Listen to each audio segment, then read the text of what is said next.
Today I am going to talk you through how to use a pulse oximeter and explain a little bit about what exactly it is. So a pulse oximeter measures your oxygen in your blood. So the goal when using a pulse oximeter is to see where you're saturating, so you know where your levels are at. We want you to be above 90. Above 90 to 92 is good, or even higher is better. But if you're using medical grade oxygen and you go get tested to see if supplemental oxygen is something you need, the marker that they're using is 87. So anything below 87, they're going to say, yep, you need some supplemental oxygen. So the way it'll work is you're going to turn on your pulse oximeter, and it's going to take a moment to say finger out. That means you're going to attach it to your finger. So we're going to open it up here, slide your finger in, and then it's going to start reading your saturation levels.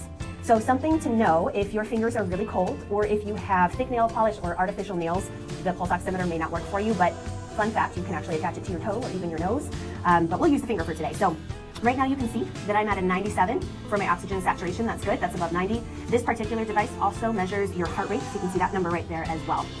So pulse oximeters, harmless, doesn't hurt, just takes a few seconds to see exactly where you're saturating.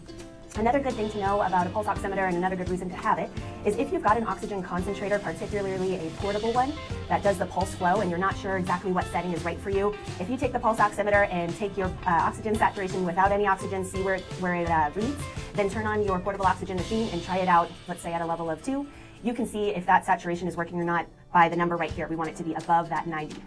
All right, so let's go through exactly how the pulse oximeter works. It's actually kind of cool. So this pulse oximeter uses light to go ahead and see what your oxygen and your red blood cell count is. So when you put your finger in, there's actually a light that's being probed down through your fingernail.